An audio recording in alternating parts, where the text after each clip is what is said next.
to this story now, and scores of stranded bus commuters are feeling the pinch as the nationwide strike continues. Unions and employers are still putting pen to paper despite agreeing in principle on a 9% increase this year.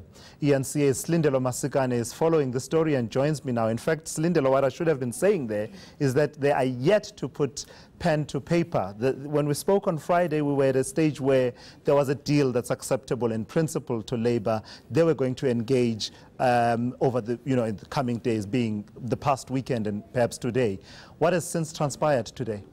Well, basically, from what we know, the unions over the weekend were expecting employers to get on the phone and kind of discuss this issue of back pay. That didn't happen. Now, come Monday morning, we have the unions then meeting today. They had a meeting earlier today to discuss just the way forward, and it seems there might be a glimmer of hope, but I don't want to get my hopes too high, because we've just received word that the unions are going to hold a press conference at around 5:30 this afternoon. So I would expect that there is some kind of resolution that has been found between employers and unions with regards to the back pay issue. It will be interesting to see what comes out of that media briefing. But just explain to us what the sticking point was. Someone who uses the bus on a daily basis, if they are asking themselves, why can't I go back to the buses, if you are saying that the unions are saying that 9% for the first year is acceptable, coupled with 8% in the second year of the agreement. So what's this issue of back pay that we're talking about?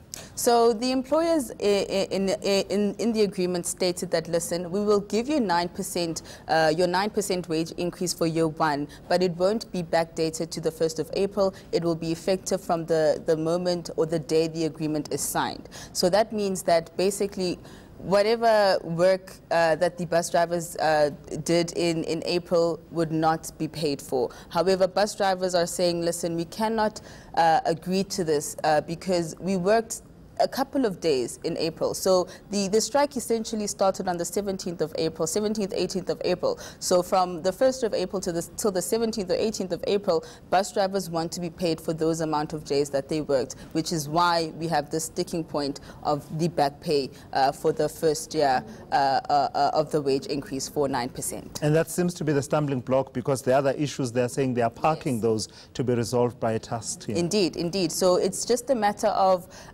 employers or unions finding an agreement with regards to that back pay issue. Employers were adamant the last time I spoke to them that they don't want to pay the back pay because they don't feel that the bus drivers really worked enough days in order to justify back pay. But the unions are saying, no, but this is tradition. This has always happened. Last year, the employers did it, where they did back pay the employees after the agreement was signed post for the 1st of April. Right, let's release you to go and try and weave your way through the traffic in Johannesburg to get to the venue of that media briefing by the unions that are on strike in the bus sector. That's eNCA Silindelo Masikane there.